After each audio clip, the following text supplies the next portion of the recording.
Hello everybody, thanks for joining us today. My name is Howie Heckman. I'm one of the developers here at PTS. Today I'll be giving you a walkthrough of TracerPlus and TracerPlus Desktop, kind of show you how to get up and running with the software if you're just starting to use TracerPlus. I'm also going to go through, we just released our TracerPlus 8.2 product, so I'm going to go through some of the new features of TracerPlus 8.2, talk about some of the bug fixes, and just show you what's available in the latest release. So I'm glad to announce that TracerPlus 8.2 is available. As usual with our webinars, at the end of the webinar today, if anyone has any questions, please feel free to shoot them over in the question and answer panel. I'll try to get to as many as possible. And if you guys think of anything after the webinar today, maybe as you're trialing some of the stuff that you see today, if you do have any questions, please feel free to reach out to us. We'll get you any information you may need after the webinar.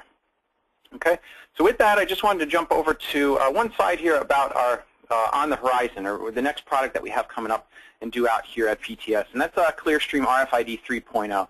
Just wanted to mention this because it is due out next month at the end of September, and it has a lot of new features. One is being able to read from a single fixed RFID reader and send the tag data to any destination that you'd like, and that includes multiple destinations. We also have a fixed RFID simulator, or also known as a virtual site survey tool, which will be built into the Clearstream RFID application. So you can kind of build out a virtual environment, place fixed readers where you need them, and actually see the data that's collected in that virtual environment passed over to a pre-existing database, Excel spreadsheet, or text file. We also have a new open API for third-party integration. I have a typo here on my webinar. Third-party integration. It also allows you to tie in a website into Clearstream RFID so that you can actually power up and control the readers through a web page or a third-party tool, which would allow you to do something like control readers on maybe even a smartphone or something like that. So just to note, that's due out next month, so keep an eye on any webinars that we have coming up talking about those new features, and also giving you a demonstration of how all of that will be working in Clearstream 3.0. Okay, but today I'm going to talk a little bit about TracerPlus 8.2. TracerPlus 8.2 has a number of new features and improvements built on top of our 8.1 release. The first new feature is a new timer control. The timer control is actually a control that you can put on your form, and it allows you to perform different actions on the form at set intervals, and you can kind of loop those intervals. You can kind of set it to do it once, maybe set an interval so that after a period of time it'll automatically log out of TracerPlus or maybe close the application. We've also seen users set up GPS tracking type applications where it's constantly polling GPS and submitting records with the current GPS coordinates, and it's all done automatically through a new timer control on the form designer. We also have some new form alignment improvements on the form designer, which basically makes it much easier to get much nicer looking forms built in quickly using the form designer. So you can line up controls, you can space them evenly, you can center controls and things like that without really having to do too much in the way of dragging and dropping. It's really just selecting all the controls you'd like to center and kind of align them in different ways. It just makes form design much easier, and I can kind of show you that in a little bit once I jump over to TracerPlus Desktop. We also have a new radio button field type. So now not only do you have your typical text fields, your checkbox fields, drop-downs, and so on, we also have a new radio button field type. So it allows you to set up radio buttons on your form and select from a list of different options for a single field that you have all the radio buttons set up for. So that's new for 8.2 as well. We also have a lot of new improvements in the performance of our wireless syncing in both Android and Windows Mobile. We've been trying to make improvements continually to the performance of TracerPlus in both live mode as well as batch syncing over Wi-Fi to get the performance as fast as we can, and we've made some great improvements again in version 8.2 to make that even faster. So that has been kind of improved in TracerPlus 8.2 as well. And then, of course, there's many bug fixes and under-the-cover improvements that we've made to TracerPlus 8.2 as well. So with that, I'd actually just like to jump over to our website. Our website does have a full list of all of the updates and improvements. If you go to TracerPlus.com and jump over to our knowledge base, you can go ahead and take a look at the TracerPlus changelog. If anyone was looking for a particular bug fix or improvement, take a look through the list here. You'll see them in all of the versions on this changelog here on our knowledge base. So just to note, you can go there to take a look at what's been improved and fixed for TracerPlus 8.2, as well as all of the new features that are available in 8.2. And again, that's at TracerPlus.com. Just click onto our knowledge base there, and you can view the TracerPlus change log. Okay. And before I get started in the live demo today about actually using TracerPlus Desktop and TracerPlus, I would like just to mention that all of the software that I'm trialing today in front of you is available on our TracerPlus.com website. So if you just go to TracerPlus.com, click on the trials link up at the top, you can download all of our applications for free trial and install them to a mobile device, whether it be Windows Mobile, if you have one available, or an Android-based device. You can download and install all of the software here. And of course, TracerPlus Desktop, it's a free download. There's no licensing involved in that application. So you can go ahead and download that from our TracerPlus.com site.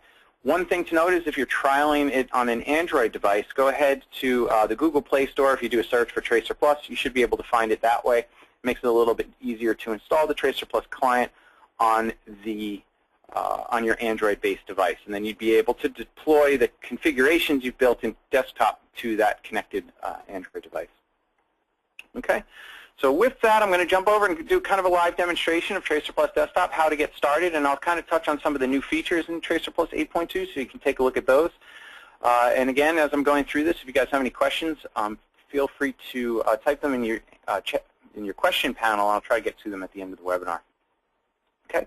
So here I have TracerPlus Desktop, and this will be the screen you're looking at after you download and install the application.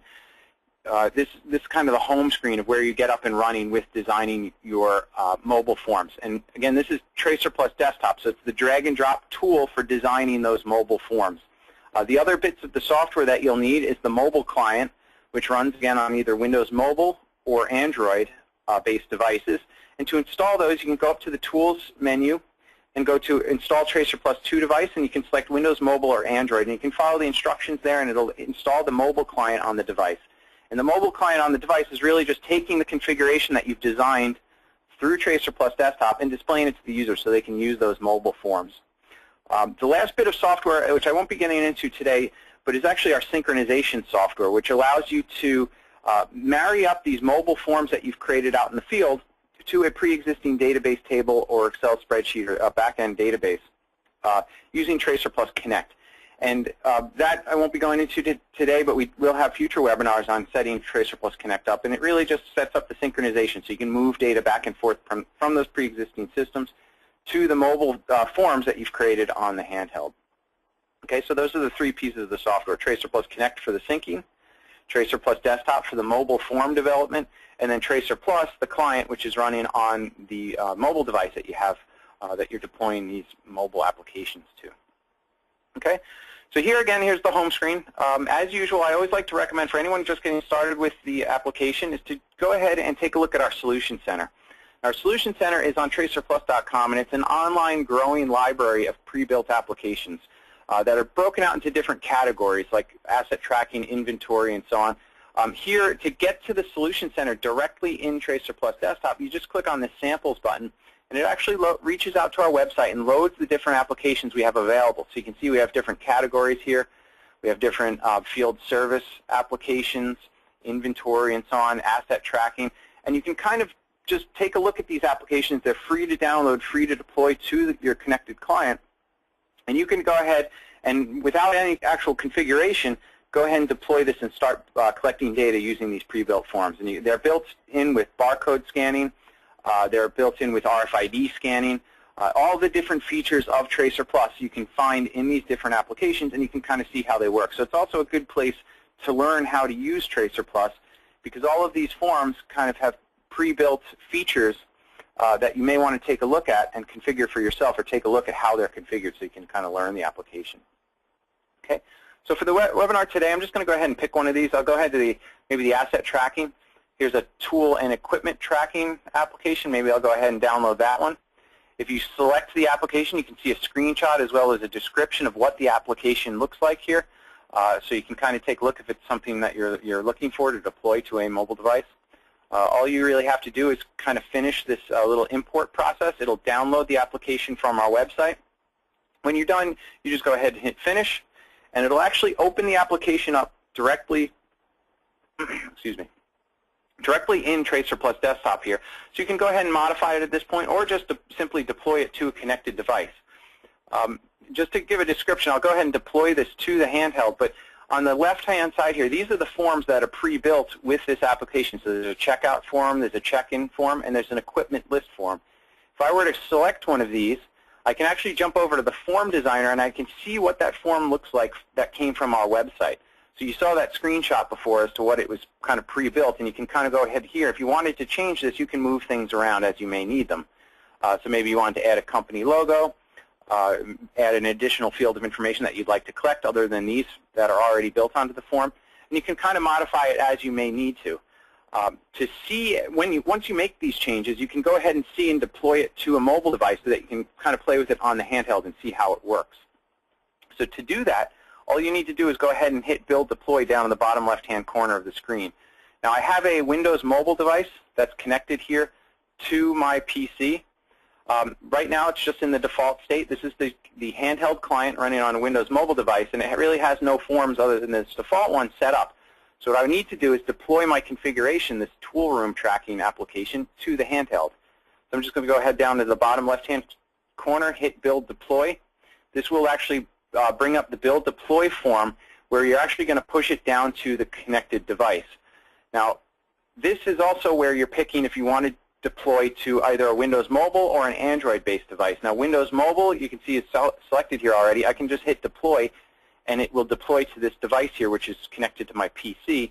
Or if I had an Android-based device, I can go ahead and select Android here, and I'll actually pick the Android device that I have connected to my PC, and that configuration will be deployed to an Android platform as well. So you can deploy, or you can build these applications for either platform, and then just select which one you'd like to deploy to using the deployment form when you're all done. So I'm going to go ahead and actually just do the deployment. If you hit the deploy button here, it will go through a little deployment process. When the deployment process is done, it will automatically open TracerPlus on the handheld. And now you can see, unlike before where I just had that one form loaded up on the handheld, I now have the 3 that are available in the Project Explorer of this TracerPlus desktop project. I have the checkout form, check-in, and equipment list. So I can go ahead, select that form, and you can see it looks just like what we have in the form designer. But now I'm ready to go ahead and actually start collecting data. I can scan a barcode here. It'll look up a description. I can even collect a signature if I wanted to for this tool that I'm checking out and actually submit that data. Okay? So that I always recommend for people just getting underway or maybe just wanting to learn some of the features of TracerPlus and TracerPlus Desktop is to go to our Solution Center and take a look at some of the pre-built applications. They'll show you how to set things up. For instance, this signature box. If you wanted to add a signature capture dialog to your handheld application, you could take a look at this form and see how that's done. Or you can take a look at some of the other features of TracerPlus and take a look at how everything's done within the pre-built applications from the Solution Center. Okay. So with that, I'm going to jump over to back to the form designer. I'm just going to actually add our own customized form to this pre-built application just to show you how you can add on to these applications and not just use something that's from our website. Okay. So I'm going to go ahead and close this handheld device for the time being. Now again, up in the Solution Center here, we have 3 forms. These are basically what we call sessions on the handheld. They're really mobile data collection forms that you can customize. And in this case, this one has 3. TracerPlus supports up to 32 separate mobile forms on the mobile device. So on your Android device, you could have mobile applications from doing a simple tool room check-in, check-out. Maybe you want to do some type of inspection application. Maybe you want to do an inventory application as well. You can build as many of these forms by clicking this plus button here as you'd like, or up to 32, and then deploy them to the Android handheld or the Windows mobile handheld and start collecting data in any one of those. And you can go in and out of those applications as you need to and really perform a lot of different type of functions on that device after you deploy them from the handheld here. Okay, so I went ahead and I actually created a new session in our project, and I want to add on to this. Maybe I'll do like an inspection type application. Maybe I'll do a fire extinguisher inspection. Okay, so I'm just going to go ahead and name the form fire extinguisher here. And now this is our new fire extinguisher inspection form. So you can see by default it just has fields 1 through 10.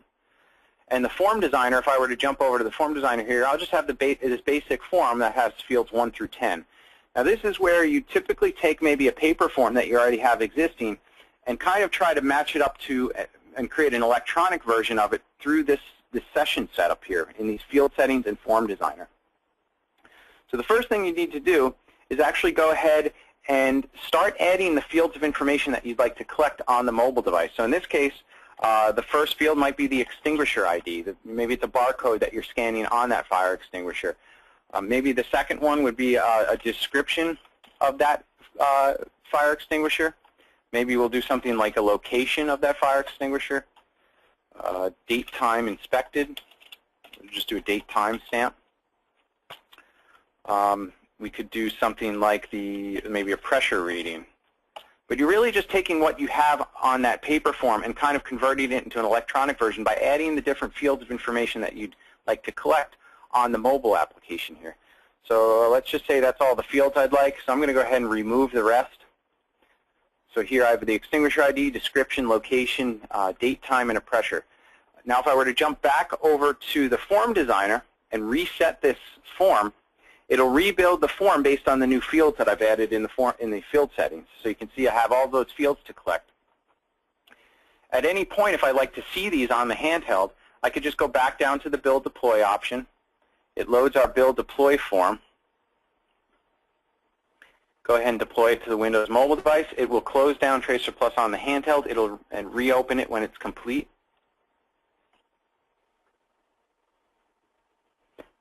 When it's complete, we'll now have our new fire extinguisher form available on the home screen of TracerPlus. And if I were to open this fire extinguisher form, you can see it's our nice, beautiful 5 fields of data collection here that are all just text boxes. And you can see it's set up just like what we have in TracerPlus Desktop. Now this form isn't all that useful. It's just 5 text fields. This would require the user to fill out every field just as maybe they would in a paper form, and then at the end they would hit submit, they'd save that fire extinguisher inspection. So what we want to do is go back and actually customize this form to make it easier for the user to fill out this form and maybe even validate some of the data that's available on the form so that they can't enter invalid data that gets sent back to our database. So what I'll do now is actually go back and customize some of these fields. So the first one here is the extinguisher ID. Now the extinguisher ID will probably going to be a barcode scan, or if the barcode's bad, maybe we want to allow the user to type that data in. But in that case, we're going to leave the field type to be text, because we're going to allow any data to be scanned into that field. But we may want to validate that data. So their extinguisher ID or the user's extinguisher ID, maybe it's something like it always has to be 5 characters. Long, maybe with a max to 6 characters. Now that's going to force that data is correct in our system so that a user is not maybe scanning a Pepsi can into the field data.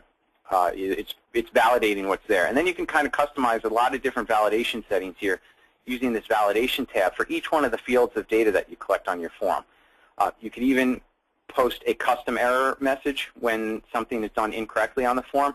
You could even add custom WAV files so that you have some audible indication of what's wrong on the form every time you try to fill out this inspection. Okay, the description field. Description field will probably leave as text for now, but I'll show you a neat feature in actually pulling up that description automatically in a minute. But for now, let's leave it as text, allow the user to key in the description for that fire extinguisher. The location field, maybe we want to make this like a drop-down. I'm going to go ahead, change it to a drop-down field. A drop-down field allows you to pick from a list of items for this location. I'll go ahead and add some locations to our drop-down here. Okay, so I just have location 1, location 2, and location 3. An important thing to note with the drop-downs, you can sync drop-downs using our TracerPlus Connect product. That allows you to take, if you have some back-end database table, or maybe it's just a simple text file, you could sync the data from that location to the drop-down maybe every time the device, every time you open TracerPlus, or every time you go into your data collection form, so that you maybe have a list that's always up to date of locations you would want to be able to sync that over Wi-Fi or through a cradle. You can do that through our TracerPlus Connect product. For the most simple setups, you can just simply add those drop-down options using the drop-down tab within Desktop. For the date-time field, I'm going to change the data type of that one to be a date time. And then for the pressure field, I'm going to change the data type of that to be a number. Now you can see I'm just going through each one of these fields and changing the attributes of the fields so that when I jump back over to the form designer, I'll just refresh this one more time. You can see now it switched the location to be a drop-down, as well as some of these other fields. Well, they're still all sort of represented by these text boxes, but it will adjust the form to match the field settings that you've configured. Just to kind of touch on some of these different field types that we provide, the different types of fields you can add to your form. You've seen the text box, which just allows the user to either scan a barcode, maybe scan an RFID tag, or just key in data. There's also the option for the drop-down. You can add a checkbox field, so you can do like a true, false, or yes, no type field on your form. There's a variable field type. This allows you to do things like auto number fields, increment fields. You can also do a custom SQL variable, which is a fairly new feature. It allows you to run a custom SQL query against the local database on the handheld so that you can pull up different information you may need that way. You can do a signature capture. So if you wanted signature capture on your form, you'd simply just change the field type to be a signature field. We have a calculated field type. Now, calculated field type, let me actually just jump into that because that has a lot of useful features here. Calculated field type allows you to do different mathematical operations between fields, like add, subtract, multiply, and so on. There's also barcode parsing available in there, so you can parse field data out of, say, a barcode and fill out multiple fields based on one barcode. A lot of people will do that for maybe something like a driver's license parsing. If you scan the back of a driver's license and you want to fill out all of the fields of information on your form with that single scan, you can customize that through these barcode parsing functions available as a calculated field type. We also have GPS coordinates that you can capture on your field. So if you wanted to add geocoding to this application here, you could maybe add a latitude and a longitude field and just change their calculated field options to latitude or longitude. And then when you open your form, it'll capture the current GPS coordinates of that mobile form where that device is located. But let me go back to that and set it back to text. Actually, I'll go through the rest of these. An image field type here, that allows you to actually capture a picture for the field. That's useful for things like inspection type application. And maybe I'll actually add that to mine. That allows you to actually, if the device has a camera, you can take a picture and submit that picture with the data that you're collecting on the form. So let's say we wanted to, our extinguisher for some reason got badly damaged. We want the person inspecting these to take a picture of the damage. I'll add a field to our form called damage and change its field type to be an image, and that'll allow us to take a picture of the fire extinguisher after it's been damaged.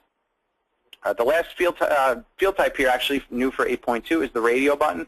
That allows you to select from a list of options for one field, just like a standard radio button.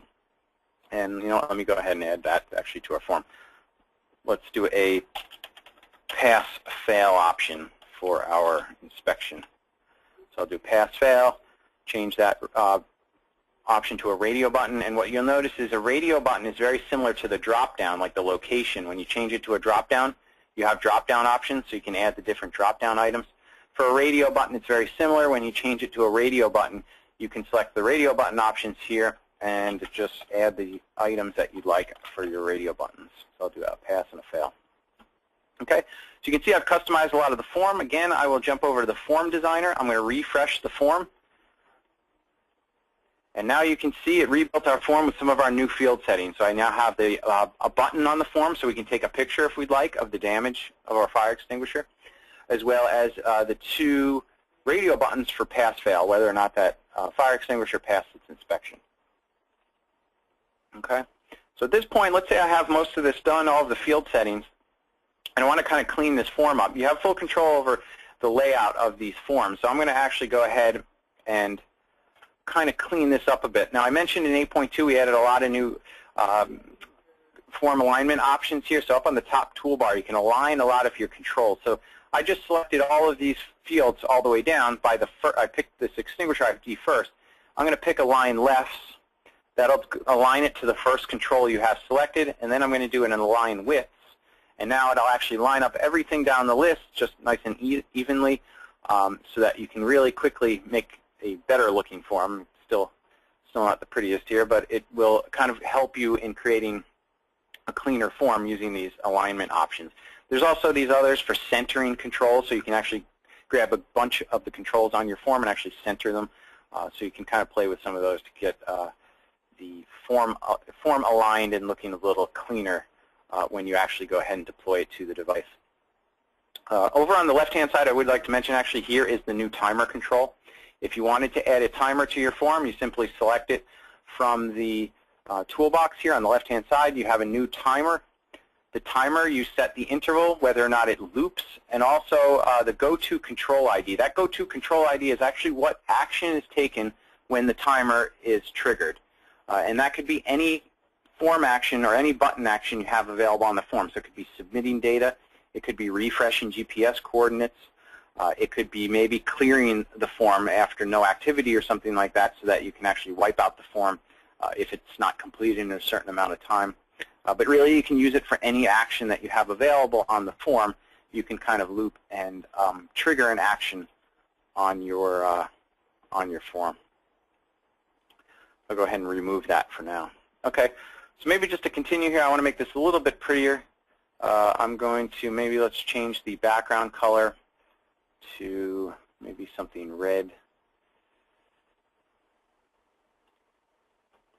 So we can go ahead and change all of these colors. I forget which red I picked. All right, but anyway, you can kind of customize this. You can add logos if you wanted to, an image, move these things around, kind of put them down. Maybe you wanted to make this fire extinguisher inspection logo nice and large. I'll go ahead and get rid of the record count. You can change all of the font sizes, fonts. Just doing this quickly just to show you. You can change these font sizes here. Maybe make the font bold. You can center some of these in justification here. But you can see you can just have kind of a lot of control over what the form looks like there. Okay, so there we have our fire extinguisher form. I'll go ahead and maybe deploy this down to the mobile device. So as usual, if you would like to test the device or see what it looks like, you can go ahead and just hit Build Deploy. And remember, our previous form looked like this. It was just a simple few text fields. If I go ahead and deploy this now down to the application, down to the mobile client, I should say, it closes down TracerPlus, reopens. And again, this process is identical on the Android side. It will open up. I have my fire extinguisher inspection form, and you can see it now contains the different changes we made through TracerPlus Desktop. And now I have the new options for these radio buttons here for pass-fail. You can also click this button to take a picture. This device actually doesn't have a camera loaded up on it, but you can take a picture of any damage that may have occurred on this fire extinguisher. It looks like I set the date time of this field here. But you can see you can customize these forms and add company logos and things like that. Okay, so that's kind of what I wanted to show you today as far as actually modifying and getting started with TracerPlus. I will touch on some of these other features here in TracerPlus Desktop that kind of really build on the functionality of the mobile applications that you can build with TracerPlus. So I showed you the field settings as well as the form designer. Those are kind of the two main parts within TracerPlus Desktop. You're really building out the fields of data that you'd like to collect on your mobile application. And then when you're all done, go ahead and design what the form looks like based off of those fields. So you're just kind of customizing the look and feel of the form. But there are other options up here in this main toolbar for our session that allows you to customize things like using the barcode scanner or no barcode scanner. You can also turn on or off a supported RFID scanner for your mobile application. So you can actually build in the power of RFID into these to these applications. We have different options. If you're not using TracerPlus Connect to do data synchronization, you can import and export flat text files directly from the device. So here you can kind of customize what the layout is. Maybe it's a tab delimited layout, a comma delimited. You can also export an HTML table. But you're customizing a export of your data that's been collected on the handheld. And this is the manual process again if you're not using TracerPlus Connect. We also have options here for printing and messaging. Printing allows you to print different labels or receipts from a mobile device. You can set up the connection type to a printer to be anything from a serial port to a Wi-Fi connection to a Bluetooth connection. So if you have an Android device with a paired up Bluetooth portable printer, you can print to that using TracerPlus, and you can customize the report that you have built so you can print any type of layout to that mobile printer. That could be something like a relabeling type application or maybe a receipt printing application. Messaging is very similar in that you can customize what the message looks like. The message can be sent in either an email or a text message from TracerPlus.